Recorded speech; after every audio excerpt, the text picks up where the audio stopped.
Yes, so officially, welcome again to the Catalyst African Town Hall. It's been a pleasure anytime we see you here at our town hall. As tradition demands, this is what we have been doing every funding round when Project Catalyst launches and proposers have proposed their proposal. One of the things the African Town Hall we are known for is our Idea Fest. But tonight is not Idea Fest, is something similar to that. It is more of proposal showcase. We want to hear the impact of your proposal. However, we are going to also give the platform for people to present their proposal when it's time for the idea first session, right? So we usually do the idea first when voting is going on. But now we are in the proposal review stage. However, we want to give your proposal that spotlight, advertise it in the African community so that anyone who's also reviewing might have heard the impact of a proposal from you first. The African Town Hall have been running for 4 years now. Anytime we meet, I want to take the opportunity to tell you about us and the impact that we are doing. We will be organizing a conference, hybrid conference, 27th of September. And before this program ends, we'll tell you more of it.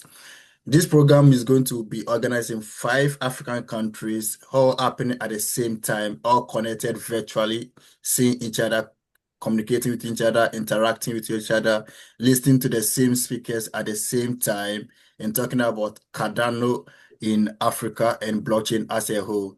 So this is a preamble of our pending project that we'll be doing, and we are still looking for speakers. So if you want to be a speaker on this conference, kindly reach out to us and we will make it possible for you.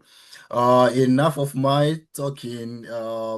Tonight, our captain is Obio. He's going to facilitate our meeting from start to finish, and the rules and everything is in his hands. So, Obio, back to you. You have the list of the people who have registered.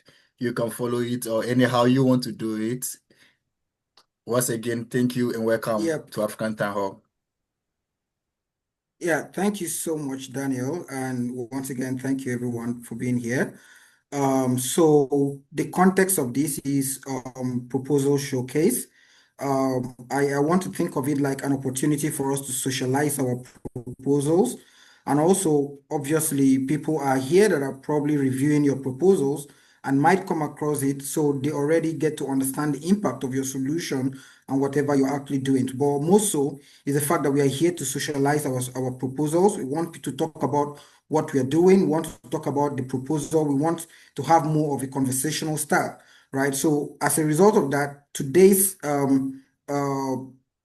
pitch or showcase, there will be no presentations. You're not to make any presentation. You're actually to make it, you are to speak from your heart, right? So these are people, when we have the idea first, we are going to do something that you can actually do a pitch, you can present, you can do all of that. So in case you actually came with a presentation, sorry, this is not, you are going to be doing that in 2 to 3 weeks when we are having our idea first. This particular call is for us to socialize, talk about our proposals, talk about our ideas, talk about what we are passionate about doing, and say it from your heart, right? And just have people ask questions, have people go check it out. And like it's more of a heart conversation. Today we're going to be talking more to the why than to the what, right? So if you can spend more time to speak to the conversation of why and then give us an overview of the what, then this is actually the best structure for this discussion. But again, this is actually a conversation from the heart. We want to understand why people actually put the proposals that they do and also socialize it, put it out there so that we can go check it out and see what it is about. So that whether we are reviewing, whether we are voting, whatever it is, whenever we come across this, we know that we've actually connected with these persons. All right. So maybe I know we already have the list, but give me the permission to actually ask that people who want to pitch on, if you've actually registered, please just indicate by raising your hand, and then we're going to put in a number. The structure is going to be that you speak from your heart for about 3 to 5 minutes, and then the community here will also have interact with you for about 3 to 5 minutes as well. So we're just going to be having that back and forth. This thing, nobody's putting you on the spot. It's just a conversation. We just want to understand you. We just not want to know why you do the things you're doing or why you actually came up with the ideas that you actually had. So this is going to be the structure. So in no particular order, if you're here to pitch and you actually did register for, please raise your hand just by using the emoji there, and then we're going to be giving numbers, and then we're going to be taking it in that order.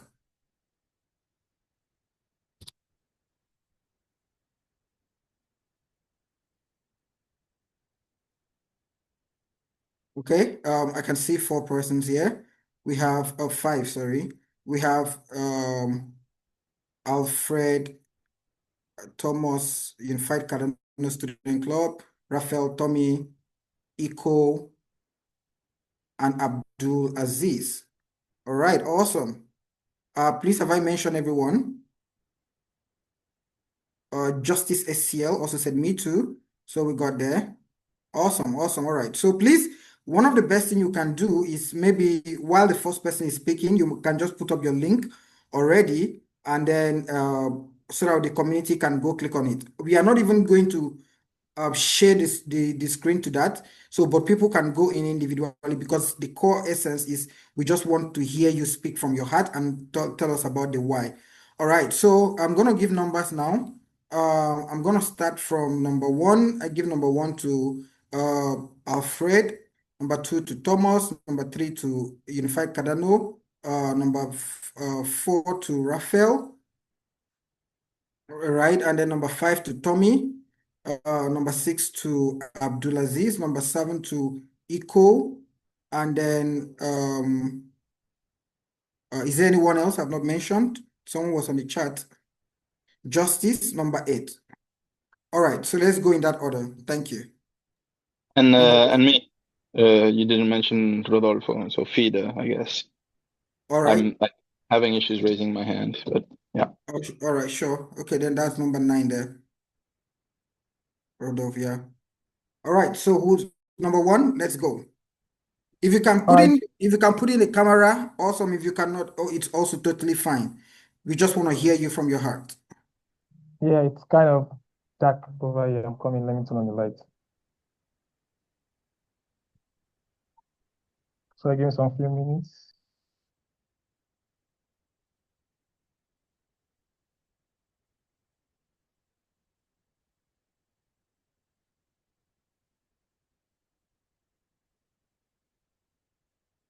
You can actually do without the light, the camera. It's just a nice to have. It's not a must. Yeah, Awesome. so hello everyone. So I'm just sending in the link in the chat. So that's the proposal. So actually, good everyone. So my name is Alfred, and some few people know me. I've been in the ecosystem for a while now. I do join this course sometimes, and actually, the proposal I submitted is not an individual proposal. Actually, it's an organization, an actors, entrepreneur student organization. So, and according to what you said, UBO, so we let us speak from the arts. So, I don't know if most of us knows about circular economy here, whereby we're recycling waste and making sure we are taking out waste from the world, making the world a better place. So in Enactors, most of the thing we do is when entrepreneur organizations that are interested in creating business that actually impacts the world, for the planet.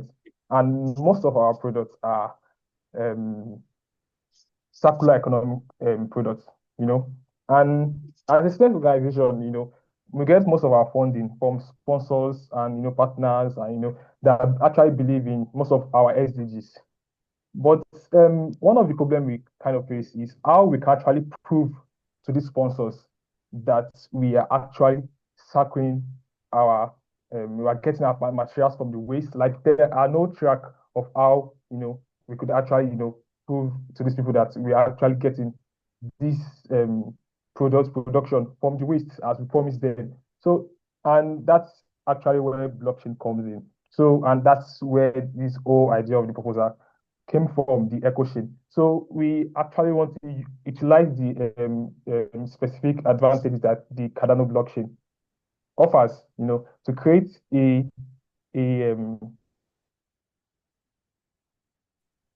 okay, sorry. So to create the app, decentralize the app that tracks each process of activities that leads to the production of that most of our products. So we have like the three products that are circular economy. We have palm pearl. It's actually a skincare product. We have Pop Industries. It produces two products. It produces shoe polish, and it also produces paint. So most of these things are getting from plastic and organic materials. So the whole idea is each of our activities will be recorded on chain so that we can actually prove it to both our sponsors of the SDGs, and also even the buyers of this product that believe in our mission, our vision. So everything recorded on chain, and they could come and mint, and like an NFT will be minted through the process. I am sorry, I'm not a technical person, so I wish my technical people were here to be able to explain the technical parts of the idea. So, and that's where the whole project come from. If we could just show a proof of circularity to on chain, and it will be there forever. So that's the whole idea. Thanks Yeah. for the opportunity. Yeah, thank you. Thank you so much. So guys, anybody have a question to ask Alfred? You can just ask him. My first question would be, please, anybody, you can join the conversation. My first question would be to know, so have you guys done anything on the whole eco, like sustainability prior now? What was it and what was it like? Because I feel it is probably the success of that is probably pushing you guys to want to push this on chain. Yes, we actually have products that are live in the markets already. They are being sold in markets right now. We have shoe polish. We have paint that is being available. You can, if you want it, you can get it in the market. You don't have enough funding yet, to go large scale, so you can't find it in all markets. But if you come down to there, yeah, you can actually find these products in there. So the business is already live and operating successfully. Okay, so those polish and everything you guys did is actually from sustainable products, right? Yes, they are from sustainable products. Paints are gotten from plastic. It's actually an upcycled product. That's the end of the cycle. It's not going back into the world anymore. And the shoe polish also, they're all gotten from waste and organic material. So Cardano is coming in to be able to show proof of what you guys have done, so that investors and people, stakeholders would be able to see that, right? And then you can listen. Is there a way that the introduction of Cardano can also expand your usage or make sure that more people come in, or is it just basically for the sake of proof? Yeah, Cardano can also expand our target audience, because as one is developing, you can refer to like Gen Zs are more like the Web3 folks. Anything that you introduce blockchain to it, introduce the concept of Web3 to it, tokenizations to it, it captures their attention. So presently, the people that are interested in our products, our target audience and our value proposition to them are we are saving the world, we are saving the planet. But out there's really some people that don't really care about this. It's very sad, but there's some people that don't really care about this. So now we're introducing Web3 tokenizations to it, and also the concept of blockchain. You can also capture community like the Cardano community itself. Now you guys will be interested. Oh, good, these kids, these students are actually using the Cardano chain, using this technology. It would be nice if we could, interested in what they are producing, and like you can also capture the attention, and Cardano can also help in promoting the brand, the product, and also our mission. Yeah. Any other person has a question for Alfred? All right. Thank you so much, Alfred. What I would say is your link, if possible, please share the direct link instead of the review link. The review link is a little bit tough for people to see, especially not everybody that is a proposer that is a reviewer as well. So, Okay, I'll do that right now. Thank you all very right. much. Thank you so much, Eko Chen. All right, number two. I think it was me, maybe. Yes. No, I think you were number four, right? Okay, my I bad. was number 4, so I probably potentially was 2. Okay, that means it's two. Yeah, that means you're number two. Yes. Okay. Awesome. Let's go. Okay. Thanks. Okay, thanks, guys, for giving me the floor to speak. Interesting to meet you all. So, just a short introduction about myself. I'm Tomas. I'm from Argentina, but I'm living in France, actually. And yeah, I work in Switzerland with a enterprise called Storm Partners. So, what we essentially do is we're a firm. We do consulting services for L1s, we help them grow. We do ecosystem intelligence. We did several reports about Cardano, Catalyst, and how they are doing real world impact.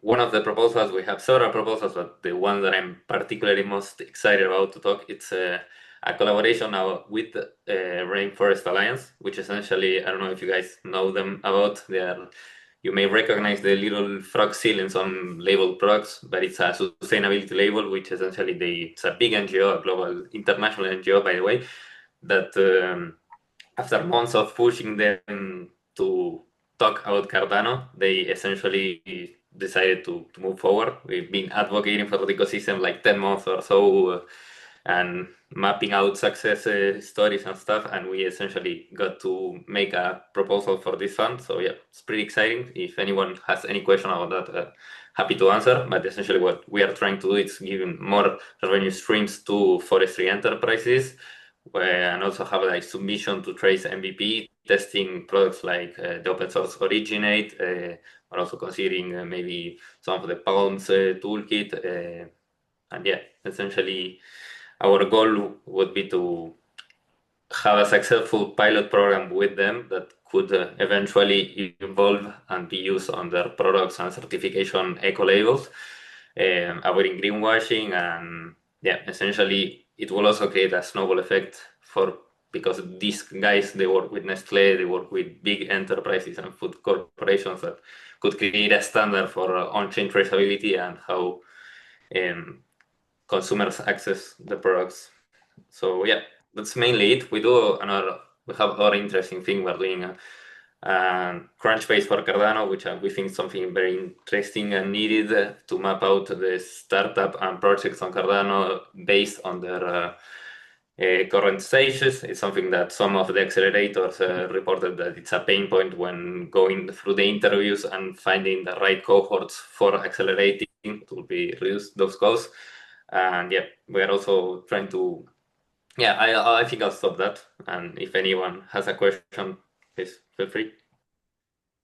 Yeah, thank you so much, Thomas. I think you have very fascinating projects. I wanted to say, can you tell us more other projects that you actually do have? Because it seems like you guys have very fascinating projects already.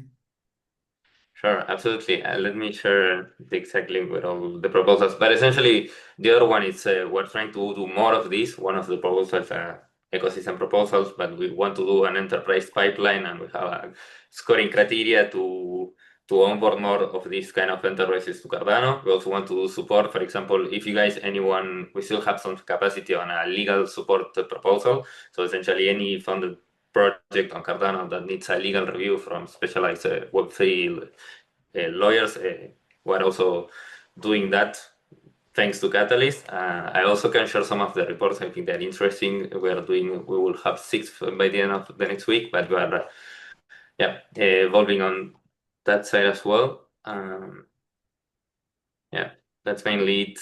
But yeah, I don't know if you guys some work with the farmers or things, but I think they has a lot of potential. I know Rainforest has like 50% of the global cocoa supply certified with their labels and a lot more other interests and touches. So yeah, it's pretty cool. Yeah, thank you, Thomas. While Thomas is checking for the links, anybody have questions for Thomas? I wanted to call Olivia from Goma. I already saw him chat. I was like, okay, good, because I know anything rainforest, sustainability, these guys are quite very interested in that. So I wanted to actually call and be like, the Goma team, are they here? And I just saw him chat under you. I was like, awesome. So yeah, Olivia, you want to say something? Yeah, thank you for the floor given. I'm happy to partake this time. I apologize for the delay, but um, I'm here to listen what you are talking about, and I will be then reacting small by small. Thank you. All right, no problem. Thank you. Any other person have a question for Thomas? I can ask a question, I guess. Thomas, what do you think is going to be the impact of this pilot for Cardano overall? Yeah, I will do that. Just that question. Yeah, thanks. I appreciate it. I think in terms of the impact, one of the big things that I see, it's like Cardano, what we all stand for, it's this kind of impact for good, having social impact that helps make the world a better place. And I think Rainforest, it's a global NGO that works alongside 8 million farmers and in a lot of countries, and they have also the same vision. So it's a partner with a big NGO that kind of reshapes, not reshapes, but also reinforces the narrative that Cardano stands for and what it's built upon for global scale operations like this. And I think it's very interesting that they want to associate with a brand like Cardano and they trust us. It's one of those, the only that they may come to do. But yeah, essentially, hopefully, we will touch some interesting pilots. They will test at the worst some technology of Cardano and see what works, and a good standard for traceability can come out of it, and some in the field pilots as well. There will be like 400K allocated to design pilots in the field, not just tech for tech. So we will have real world impact on those community forestry enterprises, which is essentially what they do in general. Just to explain more about the Rainforest Alliance label, they reforestate around the farms, and so they help the soil grow better. They protect also and capture carbon. And yet they give also new revenue streams to those farmers in emerging markets like Latin America, Africa, and the likes. Awesome. So I think just to add to the question that he asked, still on the impact, are they numbers to this? Like, what are we looking at in terms of numbers for the next 1 year, 2 years, 3 years, assuming this project gets funded and it becomes and it gets out there, like when it's completed, what are the numbers? Yeah, in terms of impact as well. Yeah, in terms of impact, what we would have it's on the worst case scenario, at least we will have reusable infrastructure that they test in the pilot, which will give like blockchain anchoring levels to products that they will use. The idea would be for this to evolve on a global scale operation, but it's not completely from the day to tomorrow. In the first year, what we could do is develop this technology, also align the narrative of what they are doing with us, because they kind of allowed us to do that, and the community can have this push of helping them grow and have more impact in themselves. But yeah, it will give a lot of credibility and reach, and yeah, I would say that's mainly it. Awesome. Thank you. Any other person has a Appreciate it. question before we move to the next one? All right. Thank you so much, Thomas. We move to the next one, number 3. Great. Thank you very much for this wonderful opportunity. Good evening, everyone. So yeah, basically, Unified Cardano Student Club has proposed us in the funding 14 round, which are student-focused curriculum for the first one, and the second one is sandbox consolidation. So let me start with the first one, student-focused curriculum. These two ideas we actually got in from the challenges we face to during the previous project that we executed, which was actually a funding 13 project called Sandbox, in fact, the Student Club Sandbox. So we feel like, okay, since we tend to face some challenges, let's turn them into idea and see how we can actually solve them so that whoever is coming next won't face such problem again in that field. So where the first one seems to be the student-focused curriculum. So the student-focused curriculum, let me just go straight to the impact, which during our execution of the project, we seems to understand that, okay, it's actually right to have a well-structured student curriculum for people like for mentorship programs or whatever workshop you're having for students to understand mentors and the students to understand how to like go with the ways of acquiring the knowledge of developing aspects of Cardano, right? So, it's actually not going to be well structured when people are just speaking where you have to start from. If you have to start an alphabet, for example, ABC alphabet, you're supposed to start from A to Z. It's not going to be appropriate when you start A and you jump to P, the next you come to Y. So we tend to like, okay, focus on that problem. Okay, let's structure a student for curriculum, how to start, where to go next, like step by step to guide everyone. It will help the mentors to like lay their hands on what they are supposed to do, on how to mentor the students, and the students will know what they'll be actually be taking next in the topic or their syllabus. Because this is actually something we've actually tried during our project execution, where we trained the students that we were supposed to prepare for hackathon, and we deployed this method from normal school educational system, because this is the mode of the educational system in school. They are supposed to be syllabus for students to like focus on and how to like go with it. So that is where we feel like, okay, since this is a challenge, we are proposing it as an idea to the project catalyst, and we'll see how to go, because we still have other hackathons to like work on, like the way we have Sandbox 25, we still have Sandbox 26 coming hopefully. So we then in the next subsequent squad, we're not going to face such problem. So that is why we tend to bring that idea up for funding. So the second one is Sandbox consolidation, right? Sandbox consolidation came also from the idea of Sandbox hackathon that happened in funding 2025, right? Where we successfully executed our projects in full, and we tend to have more than expected results. We're supposed to have about 1,000 applicants to apply for the Sandbox Hackathon, and we have over 3,000 applicants, right? Apart from that, we're supposed to have people present. We reach out to like over 1,000 schools, and luckily enough, almost like over 3,228 answered to our call for application, and we tend to have a larger number of students in the community, in the club that we have now. So we feel like, okay, right now after the whole Sandbox event, yes, we are done with the execution of Sandbox. So what is next for us to do? So we want to like use this Sandbox consolidation to engage the student, the new onboarded students that actually come into our community. We want to use the Sandbox consolidation like to engage them, in terms of workshop, for them to understand what like the basics and normal understanding of Cardano ecosystem in general. We need to like organize a workshop for them to understand what Cardano is even all about. Okay, workshop on the reps, workshop on other aspects of Cardano for them to like get along with what we are doing in the club, so that they can just pick from there with us. Basically, that's just the whole idea, the two ideas. Wow, thank you. First question, there's a question on the chat here. Thomas is asking for the link to your proposal. So please do well to share it there. Please, anybody has questions for him?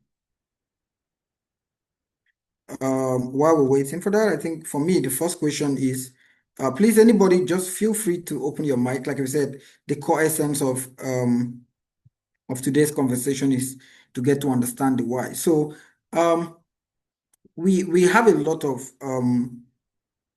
curriculums, right? We have a lot of that if you go to the Bluetooth Pioneer program, if you go to Gimbal Labs, if you go to this thing, why is this necessary and what is going to be different about it?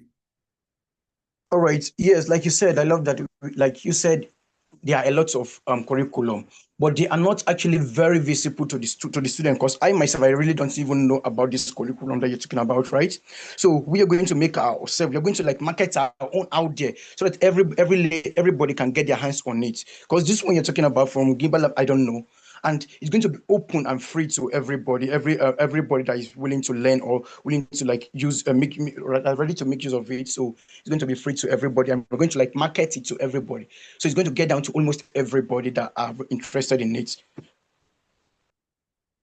Okay, Madam, if your hands are up, you want to ask question? Yeah.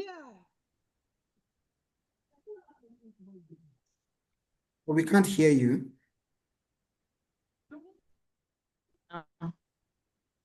Hello. Yes, we can hear you now. Can you hear me? Yes, Wow, you can still we hear can me. hear you now. We can hear now. Okay, so what a follow-up to the question you asked about the syllabus that they want to do. Because as you said, there are a whole lot of syllabus in the community. Apart from Gimba Labs, Cardano Foundation also have a very simplified. We are not hearing again. Oh, there's something wrong with my mic. Maybe I have to go and come back. Okay. Okay, I see. I think there's a problem with our mic, so probably she will drop off and come back again. Maybe you can go on. All right, okay. I'll go and come back. Yeah, all right. And you can also type the question on this thing. Okay. Yes. Yeah, so yeah, thank you. Any other questions for him?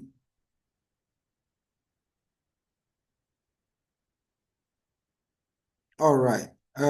In the absence of one, I think we'll do so. But if Fia comes back, she will ask or she will write it on the chat, and then you're free to respond to it. But again, I think a student-based, having so many curriculums is not a bad thing, right? Having a curriculum that is coming from students themselves would also be nice to see. So yeah, it's a nice proposal, and good luck with it. And please, community, let's support them.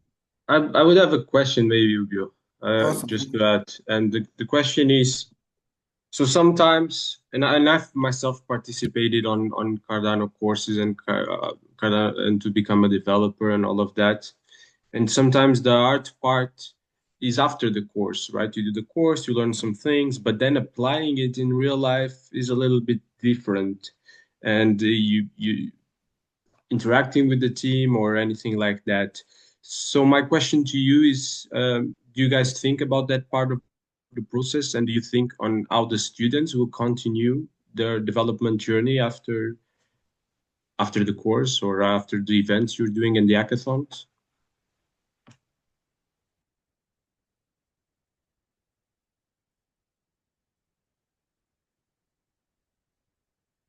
Musa, did you hear that? No, please, if you don't mind coming again on that question, please. The question is, it's not about doing a curriculum. It's about sustainability, right? After people are done with that curriculum, they're done training, what happens next, right? So what are your plans for what happens next after people finish this curriculum?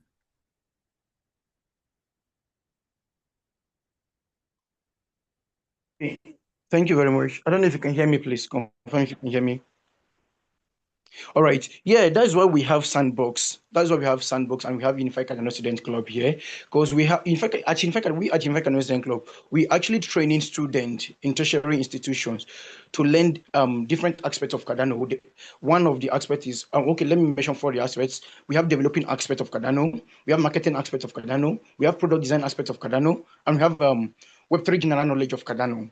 Do you get it? So we are training people to actually leverage on what we are doing at Unified Cardano Student Club to actually open them to opportunity in Cardano ecosystem at large. So definitely there are things for them to fall back on after the training. Yep. All right. Hopefully that's okay. So we move to the next person. That's number 4, right? No, I think it's me. Yeah. All right. Hello everyone. Great to be here. I'm Rafael, and I'm here for GenWealth. GenWealth is a crypto inheritance and recovery DApp. And what we want to do is to make inheritance easy here for Cardano, but also in the real world. And that's how the project is developing. So just to give you a little bit of context on our proposals and how we reach here, right? As you might know, there's a lot of assets lost in blockchain. Just to give you an example, Bitcoin, 20% of the supply is estimated to be lost. More than that, we have companies like Vanak estimating that in the next 20 years, $6 trillion in digital assets will need to go through the inheritance process, and we need solutions, reliable solutions. And that's why we are working on this area. And what we are looking to do is to create a DApp that you control through your wallet, and where you are able to create a blockchain will, where you define the beneficiaries and where the assets should go, and it gets executed automatically by a smart contract, but also a plan B for crypto recovery. In case you lose the seed phrase, you have ways to regain access over your assets. So we've launched our first DApp on testnet, and we've tested it with crypto users and with inheritance firms. And it was an amazing experience. It was very insightful. We got to see people using, we got to see where people struggle, and we got to see what functionalities they needed. And especially, we got inheritance firms very excited about using the solution, but with requirements of things they would want us to change. So there is a lot of work, but it's very interesting. It's very interesting because the inheritance market is huge and is extremely inefficient. Just for you to have a notion, $84 trillion, which is like 90 times the GDP of Switzerland, is going to be inherited in the next 20 years, according to Merrill Lynch. And 3 to 10% of the inheritance goes to costs with the process of inheritance. So it's amazing. And with blockchain, if you have what we're trying to provide, which is a will, you write your will, you put the assets, you tokenize the ownership, property, and everything. You put the beneficiaries, and then when you pass away, the process is rapid, is fast, and is very simple, with the smart contract actually validating that will and making sure the assets get distributed. And you have the professional on top of it, just using the platform as something to assist them in their work. That's the vision. That's what we are going for. And to achieve that vision, we need to work a bit more. We've come to the understanding that our solution, our contracts are not enough.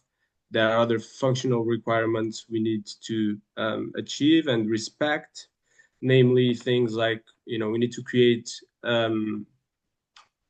permissions specific for lawyers, so that your assets are self-custodial, but the lawyers can, for example, make sure that your will is compliant and the division you want to do is possible. We need to facilitate DeFi compatibility. So the previous version made DeFi really hard. We need to integrate with each protocol, and this version will make DeFi easier with a simple standard.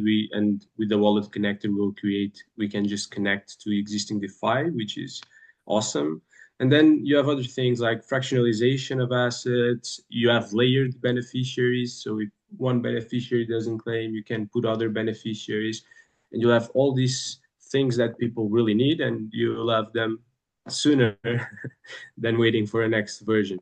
And to do that, we have two proposals that would be a great help. If you could vote and support. If you don't, we'll still try to make them happen, even without the funding.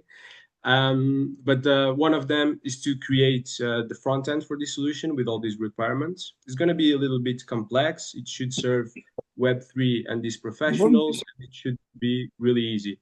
So we want to create it, and we want to create an environment for you guys to test it. We'll hopefully get some Cardano users and have some incentives for people to test it. Awesome. Thank you. And then we'll also develop the new smart contracts. For the new smart contracts, before we had one big smart contract, now we have 7 smart contracts that will interact with each other. That one is going to be open source, and everyone will be able to verify, contribute, and even hopefully people can use it in their DApps and they can use it in their wallets. And we get an ecosystem with more people caring about inheritance and using it. So yeah, those are our two proposals, and that's what we are working on. And yeah, your support would be amazing. Thank you so much for listening. Thank you. 5 minutes Oh, on the dot. we have a young, a young observer. Yeah. So questions from the audience. While I'm waiting for that, I'll just pop up mine. So I think what's quite interesting for me is the idea of creating a layered function for lawyers. And so I would like you to probably just give us more details to that. I feel like that's quite fascinating, right? How would the smart contract be? What level of permission would they be? What are the things that the lawyers would be able to do, at least from the conversations you've had from your first iteration? Yeah, that's a really amazing question, and it's good because these are like the layers you cannot dive deep into a pitch. So thank you, Rubio. Yeah, basically with lawyers, the thing we want to do is to give the full power to the individual. So we have at the same time crypto users who want to do everything themselves, and we'll have professionals, and we need to balance things out. I myself, as a crypto user, I don't know if I want a lawyer to be involved. Let's see. I think I can do everything myself sometimes, but that's bad. I'm losing that habit. Um, so what we give is the permission to add lawyers and choose the permissions. So basically, when you're creating your will, you'll have that as one of the settings. When you're creating the will, you can choose that permission, and you'll have like four permissions to help you. Things like you can allow the lawyers to make changes to the will, so they cannot take out the assets, but they can redistribute the shares and the inheritance and the assets to make sure it is compliant. You can give them permissions to close DeFi positions, which is important. So when you die, ideally someone will be there to close the open positions and to regain the assets into the wallet so that they can also be distributed with the inheritance. And also permissions to fractionalize assets, for example, which is very important for the real world when you have things like houses and other things to divide it into shares to different people and to organize it. So those are the kind of permissions, and you don't give them the permission to use your assets as they as they want while you're alive. Yeah, with the previous version, we didn't have that. So what you could do is just give them full access, which is like very risky, I think. Yeah, very risky there. Yeah, that's why I said I really wanted to know more about that. But yeah, thank you. Thank you. Raphael, I think you have a lot of questions on this thing. Link to your proposal. Awesome. And I think this I've is added.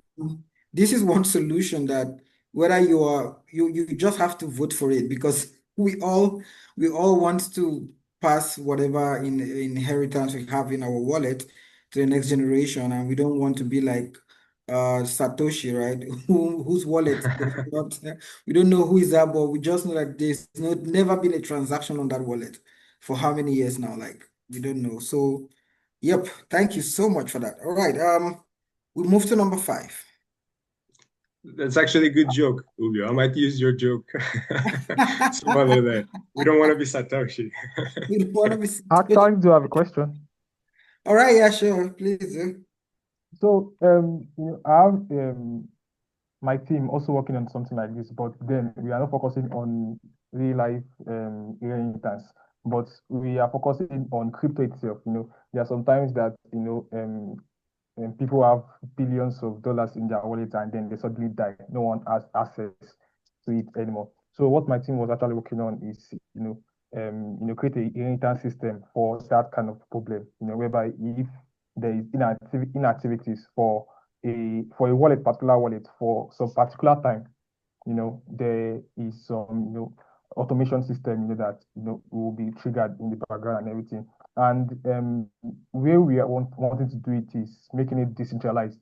We are not giving, anybody permission. So the question I wanted asking you was like, okay, when you were pitching the idea, I was thinking, is there a part, is it fully decentralized? But then you said there'll be permission it's given to lawyers and that and that. So my question is like, But it's still decentralized. Like the permissions are literally a smart contract. So you have your smart contract, you set the rules, the assets are held under self-custody, you sign the transactions with your wallet so you can use the funds normally. And with your wallet, you also create the will and everything, and you also give the permissions. But the permissions is imagine is not a token, but it's like a token you give to someone, and that allows them to do some things that you defined. So you don't need that. You can use that if you want, but even in the case you give permissions, they can help you inside the will and they can fractionalize assets and do these things, but they cannot move your assets. So they can't, for example, do a transaction to pay something. Okay, so in a situation whereby this person died, and it's now time for these assets to be distributed, the current process we are using is like we at the back end, we have to like automate it, like we have to like sign that transaction, and we want to take ourselves out of that activities totally, because then it's like the money is actually in our hands. So, but we're actually facing a technical issue of automating that process itself. So the question I was asked, like, how, like, are you also facing such issues at your end? So yeah, you need a trigger, right, for inheritance. So that's a really good point. The easiest way to make a blockchain trigger that is completely self-custodial and with no problems is with a deadline. So the user sets a deadline and then it comes in, like, for example, 1 year. Every year I need to come here and update these to prove I'm alive, and then nobody can assess the assets. That's the easiest way, and that's the first simple solution we have. The other solution that is also possible to do technically, but is um, a bit harder for legal reasons, is that you can, for example, create a marketplace where the people put a death certificate. You have validators like the same people that in the bank validate death certificates and the documentation, depending on what you need in each country. So you have a marketplace of validators. They get that, they validate, and if everything is okay, a verifiable credential is issued, and you can use that credential in the smart contract to get to unlock the assets. But that process, while you can do it easily, let's say on the not easily, but you can do it on the tech side, you need to be careful on the legal side. So we are going to have that solution, but it's going to be on demand. So if we have a market that is big enough and we have enough demand, then we will dive into the legal aspects to be able to provide that solution in the country. If not, is potentially not worth it, I would say. Okay, right. Thank you. That answers my question. Also, Yeah, if you thank want, I can put my email, and if you have more questions, feel free. Yeah, that's what I Reach wanted out. to say. I said like Gen Wealth team has actually gone very far in this. There are two persons on this call. One of them was actually one of the winners of the sandbox hackathon we had in Nigeria. I would like them to also meet with your team, right, to actually learn from what you guys have done and how they can also integrate some stuff, right? So yeah, maybe you can drop your email and they will get to you. But even if you don't drop your email, I'll still get to you. I'll make sure they get to you. So Yeah, you already have my contact with you, so you're yeah. the best person to make the bridge. But I've dropped it in case anyone wants it. So yeah, feel free to reach out. All right. Thank you so much. Thank you so much. All right. So please, someone on the message said, please, we should remind people to put in the proposal link before talking so that they can as well be going through while you're talking. Raphael, there's a question if there is a white paper to this solution, if you guys have a white paper or any document or a PowerPoint that they can go look at it as well. Yeah, I we have a just said power. Oh, go. Sorry. no, yeah, I was going to say I was reading through the proposal. It's pretty interesting, by the way. I like it. I have some questions, so I don't want to take the floor, but yeah, I thought the documents mentioned and like couldn't open it but yeah, Yeah, just to let you know. we just have a new website up because we had a issue with the old one, let's say, and we are going to put a new link for the white paper that we are also updating. the white paper is a bit old in the sense that when we started, it was just Web3. We were not thinking immediately that we are going to do inheritance firms or something. But then this opportunity came, and we thought, it's really worth enjoying it. So we have a lot of updates to put there as well. So yeah, I can try to give you the old version, a PDF if you Yeah, want. no, that's okay. No worries. I'll catch up with you and ask you some questions. Maybe I like what I see. Before we are hoping that for sure before the wording we'll have the new white paper up, or the updated white paper up.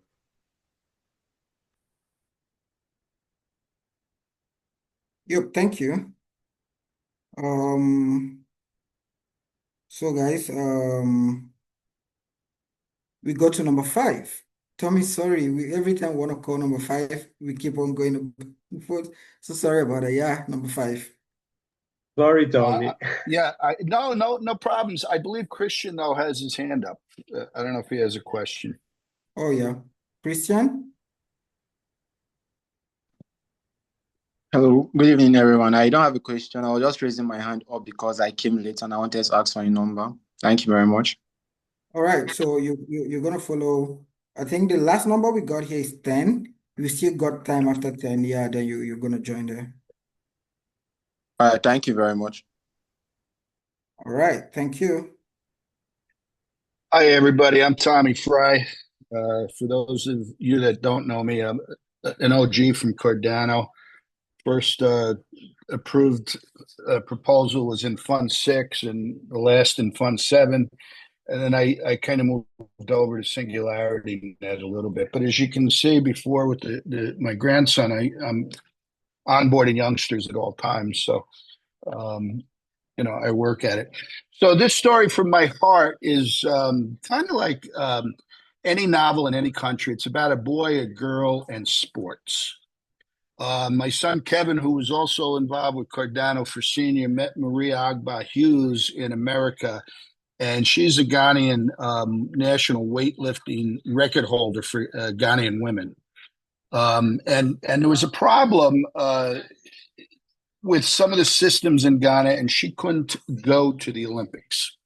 That's the bottom line. So Kevin took a trip over to Ghana and kind of kicking things around and looking. And he realized there was something that could be fixed with blockchain and AI, and that was the complete sports industry over there. So he met the head of the NSA, the National Sports Authority of Ghana, and we are now his company, Kevin's company, Just Keep Going, and Marie's company, Just Keep Going. They're co-founders. We're now in a partnership with the National Sports Authority to fix a broken system. And it's broken from logistics, from payments. The complete system is just broken from the last administration. President Mahama has made it his stump to stop. I don't want to call it corruption, but that's a good term for it. To modernize structures and events. And that's where JKG and the 3 proposals that I listed for Cardano fit in the structure. And one of them is just to blockchain the logistics of 12 stadiums, 54 federations, hundreds of professional athletes, including like the Black Stars. They're having problems getting paid. We're going to blockchain that so there's full transparency.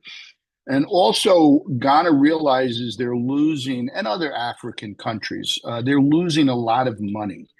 And part of that is when FC Barcelona wants to buy a player from the Black Stars, and they call up and they think he's 26 years old, but because there's no real birth certificate system, they don't know if he's 28 or 30, and they don't know what they're buying. So they don't pay top dollar for a football player from Ghana or any other sport. So part of what we're going to be doing is creating it's an AID, we call it, or a DID. Most people will know it from the Attila program, an athlete identity token, which will be verified by the NSA, and it'll verify birth, date as close as we can get it. It'll, set out what sport they're in. If they're in track and field, do they do a 100-meter run or do they do the 1 mile run, et cetera, et cetera. And we're going to institute smart contracts.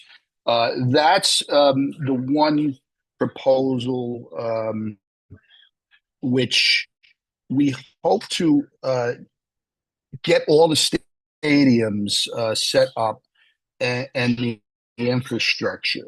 So that's the Adinazi asset management proposal.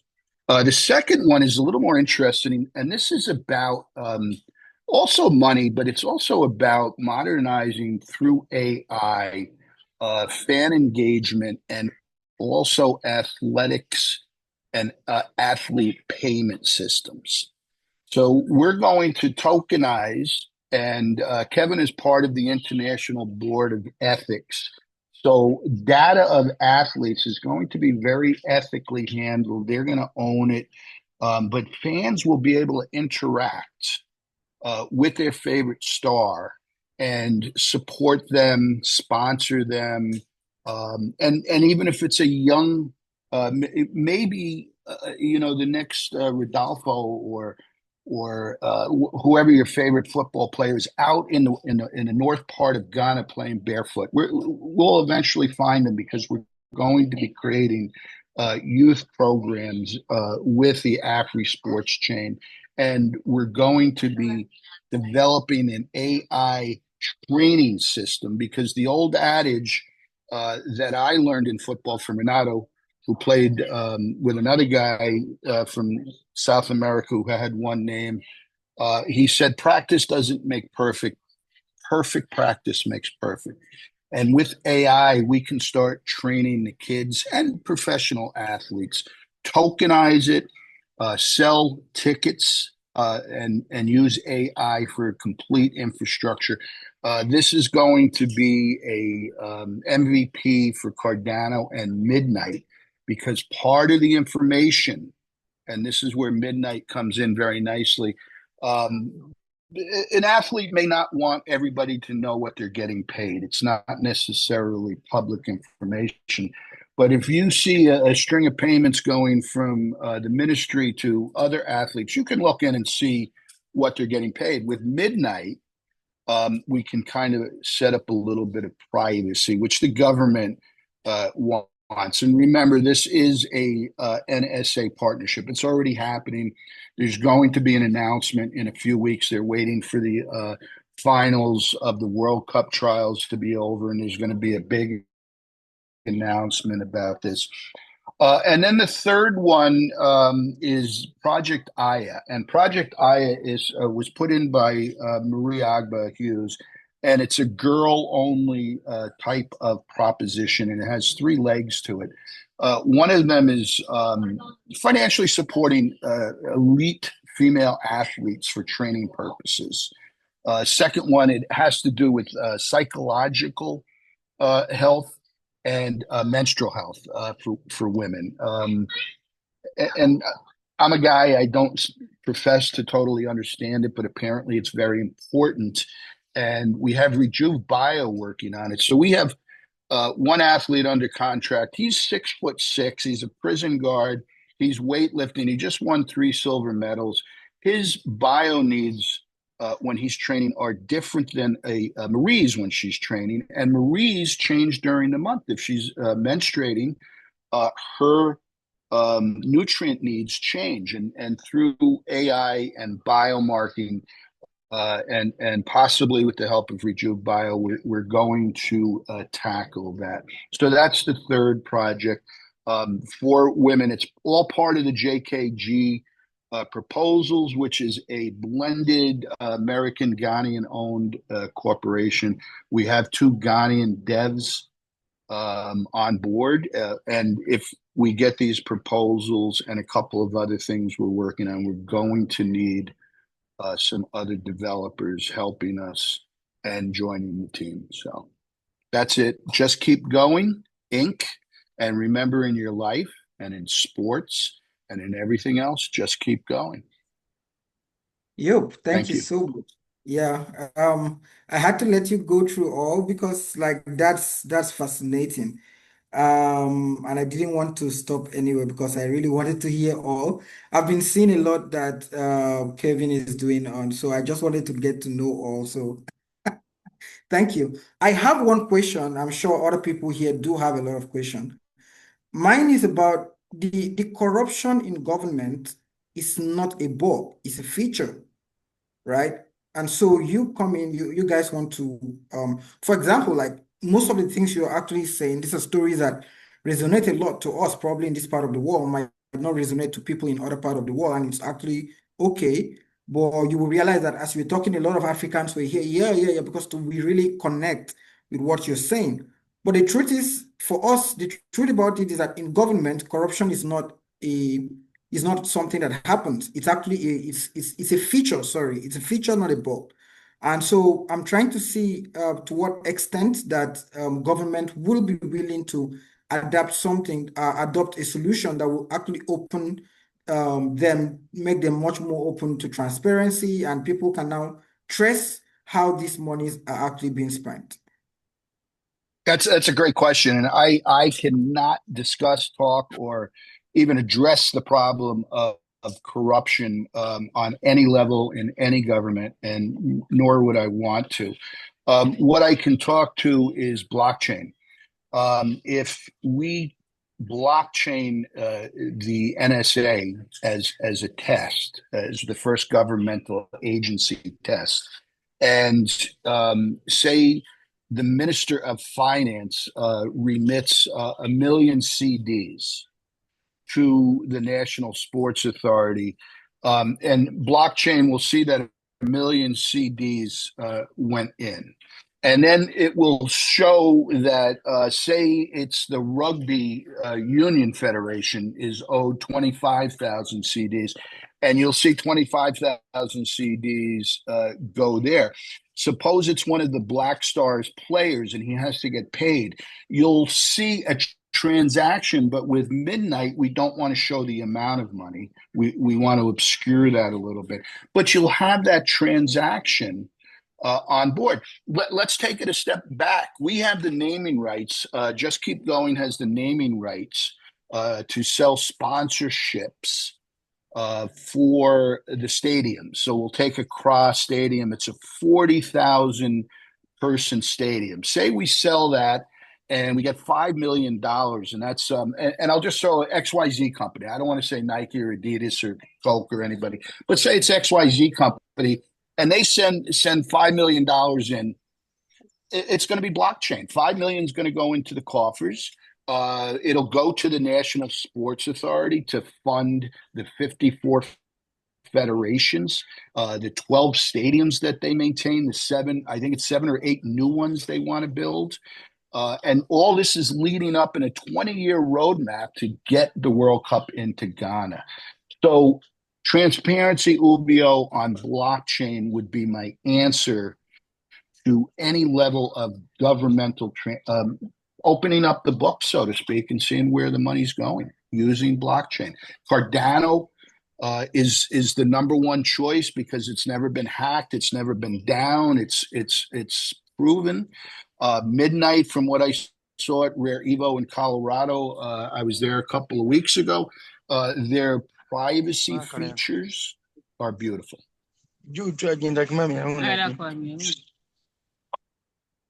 Yep, thank you. Thank you so much, Tommy. Thomas, you had a question.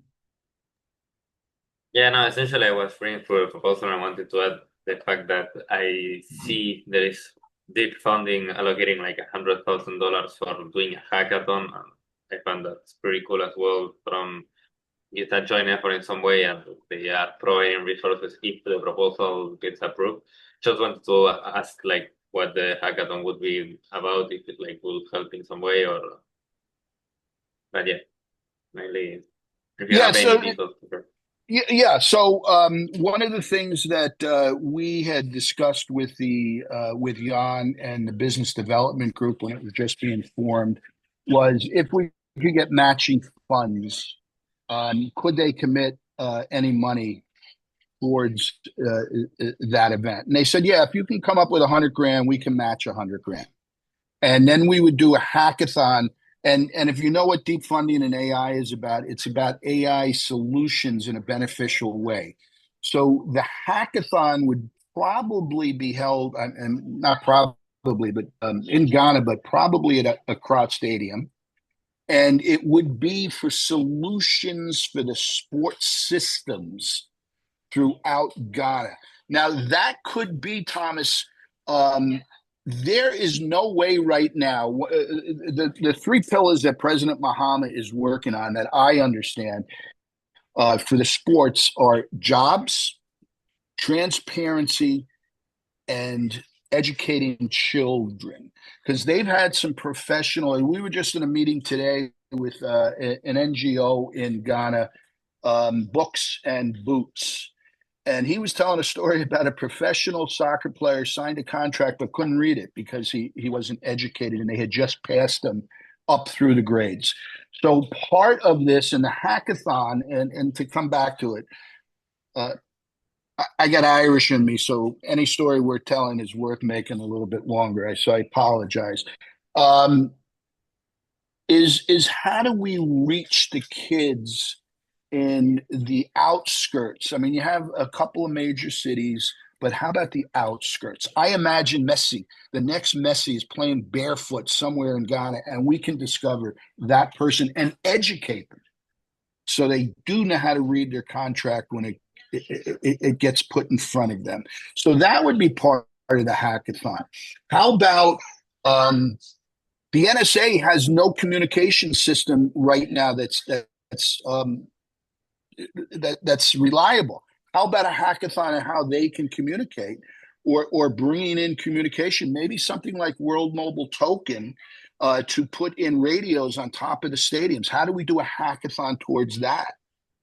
So there's a lot of AI related industries and real world things that we can use to help fix first the Ghanaian sports system, and then if other African countries need it, and we can prove Afri Sports is a tokenized fan-based way of raising more money, funding athletes so they can go to world qualifiers and get to the Olympics.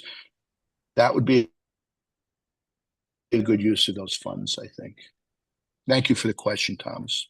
Any others, or can I go play with my grandkid?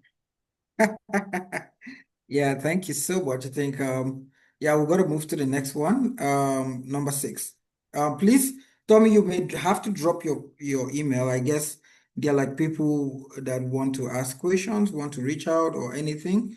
Please, you may drop it on the chat. I feel there's a lot to discuss, but we have to run because of time. Yeah, number 6. Rubio, I have a question in the chat. I think you can read it, please. All right. Okay. Which KPI, that's fundraised, AI solution developed, asset inventory, users on board. Okay, which KPI? I think you're asking that to Tommy. Will clearly demonstrate that the Adansi project is achieving its goal in Ghana and within the Cardano ecosystem. Tommy, I guess that's for you. Yeah, I was hesitating. I'm trying to remember. It's been a while, and I put in the two proposals myself. Marie did the other one. So Oliver, I'm trying to remember the actual KPIs. I don't believe in, and you're talking about the Ananazi project.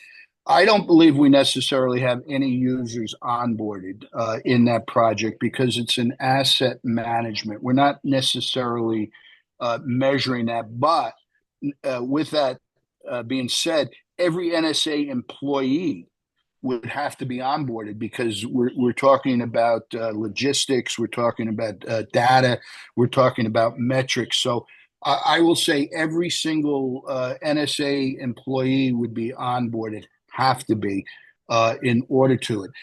The funds raised, we're not necessarily looking at that as proof of the pudding. It's really, can we get now? The magnitude of the scale is hard to bring over to people. I spent 3 weeks in Ghana, touring and getting to, because Sun Tzu said, never start a war unless you know the ground. And if you translate that, don't start a campaign unless you know the ground. So I went over there for 3 weeks. My son's living there for 6 months, 7 months, 8 months now. And we looked at the stadiums, we looked at the NSA, we looked at infrastructure. They have 12 stadiums that they know of. They have thousands of buildings. They don't know about all the buildings or who's living in them or who's paying rent. They just created legislation and started a task force that has 2 heads. One is asset identification, and the other one is revenue capture. So, for instance, every health club, weightlifting place, gym in Ghana is supposed to pay a fee to the National Sports Authority so they can pay athletes. They're not getting paid. One of our thing would be, we want that money. How do we track it and how do we asset it so athletes can actually get paid? I spoke to the head of the rugby union. She is the new president. She has no budget, 0, and she has 10,000 members. So if we can get balls and shoes or boots paid for her members, that to me is a KPI that I would measure, not funds raised. Assets inventory, definitely a KPI. 54 federations, over 12 stadiums. 2 of them hold 40,000 people. Where are the tickets? Where's the ticket money? Where's the food money? All of that is part of the measurement system. Cars, vehicles, buses. The finance minister just came out and slashed the football budget for fuel for their vehicles because he couldn't understand how $10,000, I think it was dollars, not CDs, was needed to run a bus. So little things like that, Oliver. Transparency, asset tracking, logistics. Those are the KPIs we're looking at, not funds raised. Does that answer the question, Oliver? Yeah, I'm a little thank you. passionate about this project, if you can't tell. Okay. Thank you. Yeah. And if you have something else, hit me up in the email. All right. Thank you so much. So number 6 and number 7. Yeah, let's try to be faster. We're running out of time. Who is number 6? Are we moving on?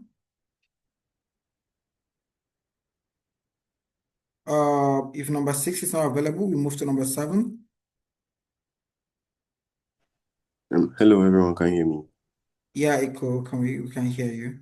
Okay, thank you very much. So, I think a bit on Tommy. I think I happened to review Tommy's proposal, and yeah, I'm Ghanaian too, so I can relate so much with whatever he was saying. I think the only thing I would probably recommend is, in his dealings with NSC, I think you should also consider these academies and university campuses, because most of these sportsmen or athletes, for instance, are found in there. And I remember you mentioned that something about, I wanted to ask a question in regards to the education part, that quite an interesting number of these athletes are uneducated, or as he said, are somewhere playing football. And I wanted to ask on how the brand awareness is going to be like. But I also like, let me just suggest that he could reach out to these academies or like local sports teams. They can help you also reach out to these people in their villages. And so that's basically that's a bit I wanted to suggest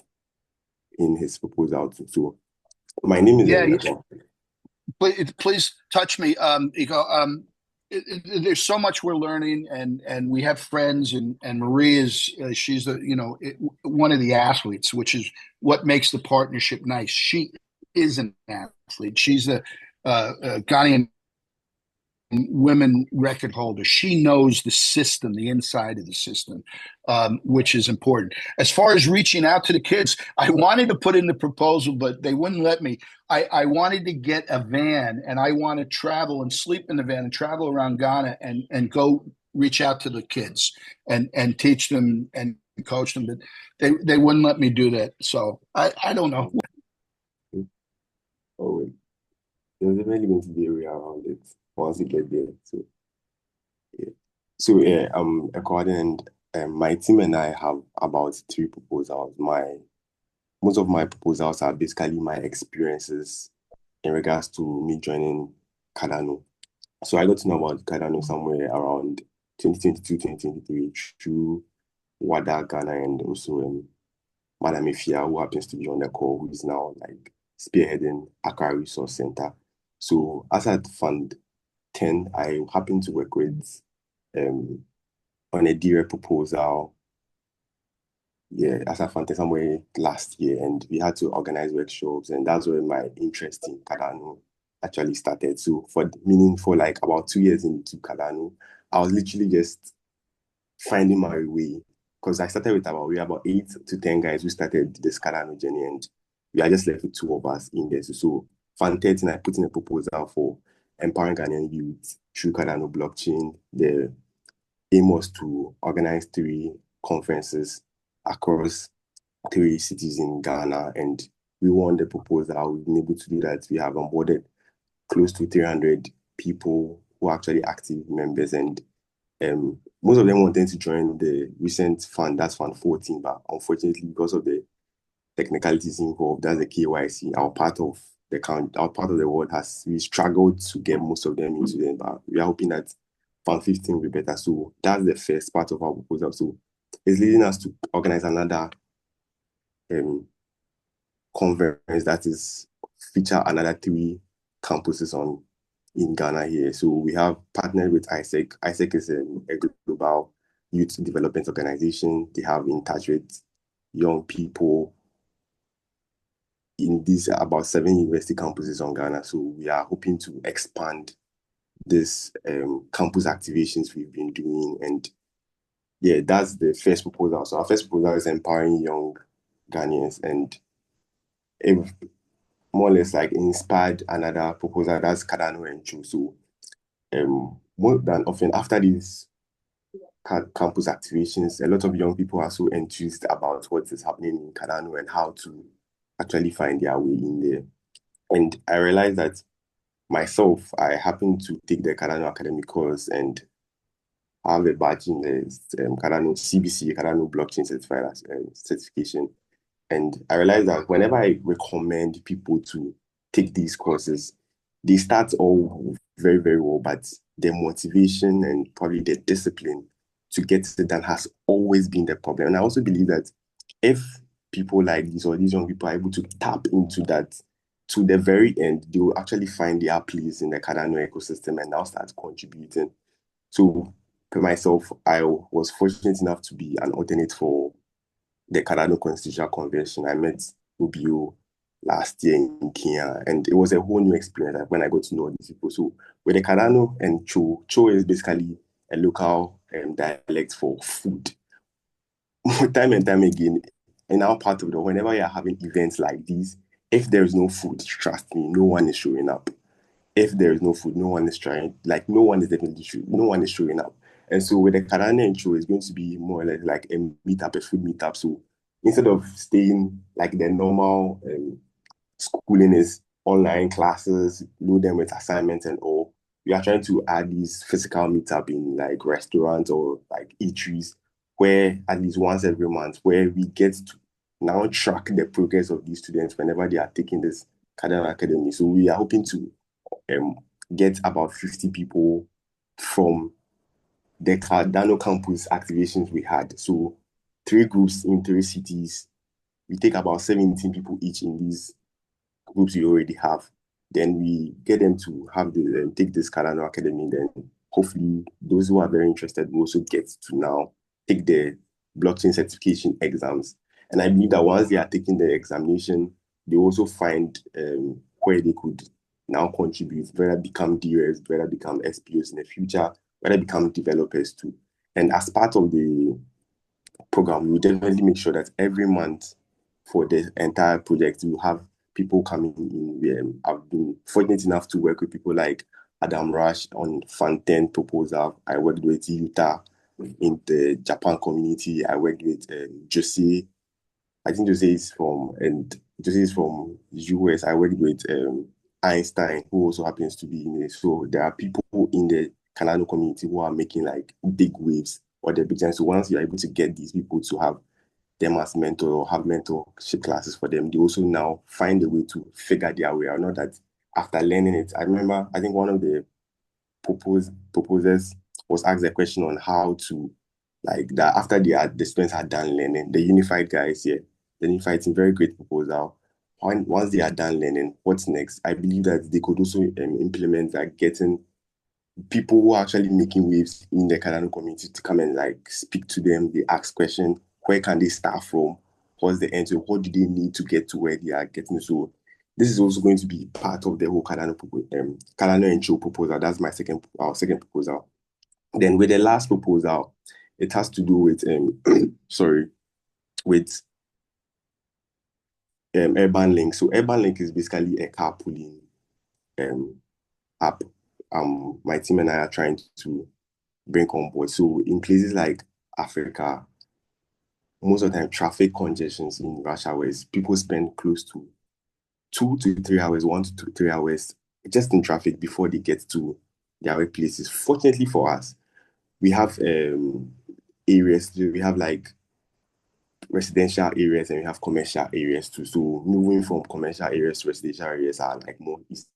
Unfortunately, because there's no right or good transport system to be conducting that, it makes the whole ride to work very stressful and even right after work very stressful. So what we seek to do is that we have a digital platform. We would be collaborating with these bus centers about those who offer 10 to 14 seater buses to be conveying workers or corporate bodies to and fro, so to the workplace and back to the house right after work too. And how we are going to do is to be building on the Cardano blockchain. So Cardano blockchain will basically be handling 4 areas. The first is decentralized IDs, as someone mentioned, that once someone books, he or she would have a scan and will show that scan to the driver, that a rider will show it to the driver so that there will not be any issue of fraud or any issue of someone had not necessarily booked but yet still is wanting to actually board the buses. The second is the payment system. So we want to also implement either payments as a way of creating awareness or pushing Cardano out there, that aside Bitcoin, aside Ethereum that they are common with, there's also something called Cardano out here too. And transparency too, as most of the proposals as we mentioned, in regards to those who have like things to do with recording data and all, with transparency to be able to track it too. So per our Can you wrap up? We are yes. having a hard stop by 8:30. Yeah. Okay, all right. So per our research, realized that most of these corporate bodies are the ones also boarding or using the private owned cars on the road, which is causing a lot of traffic. Those who can also afford ride-hailing apps like Uber and Yango and the others too are also contributing to the massive number of cars. So we want to actually eliminate the number of, or reduce the number of private-owned company cars on the road and now put them in buses to get them to and fro too. So aside it reducing the congestion and saving us time too, we believe that it's also going to reduce the number of carbon emission in our part of the world too. So that's basically about these 3 proposals that we have too. So thank you very much. Yep. Thank you so much, Iko. I think I'm sorry here. I have questions, but we are out of time. We have 3 more persons that are here that have not spoken. We promise to give you guys priority in the next spotlight. So the idea is to have another spotlight before we have the idea first. We want to have the idea first when people are voting, right? So that as people are pitching, we are directly going to the apps and then directly voting down there. So that's why we love having the idea first insight. So we might have another spotlight before the pitch, and if we do that, we actually give priority to the people that have not. So please look out to our handles, and especially for the idea first, make sure you register quite on time and make sure that you are among the earliest participant, and so that we can have the best out of it. So for now, this is where we're going to stop. It was an awesome experiment, right? I really love this, right? Because sometimes when we are doing the whole idea first, it's quite a little bit some mechanical, but here people were just talking freely. We're just socializing, and I think beyond just the fact that you have people to vote for your proposals, is the fact that we've had people contact people, oh, they want to partner, they want to see how they can be part of this awesome project. And this is amazing. This is something that we need to do more. And yeah, kudos to the team for actually putting this up. And thank you so much, everyone, for showing up as well. Daniel, the floor is yours. Yes, Obio, thank you very much for facilitating today's town hall. It has been very fruitful, very informative, and very educative. Personally, I really enjoyed each and everyone's proposals, and I am hoping that the moderators or the reviewers have done a very good job and ranked them very high. And we hope to see all these proposals making it to the finals for the voting. And just like Obio said, we will host another spotlight, which will be on 19th September, to give another group of people the chance to tell us about their proposal. Then, during the voting time, we'll do our usual idea fest, where we invite the entire community listening to your proposals and pitch. That one will be like you are pitching your proposal for votes. So that one too will come. However, today's section, we'll make it to our timeline. We'll upload it on YouTube. We'll also share it on our social media X for people to get to know about it. And we also make we write a forum.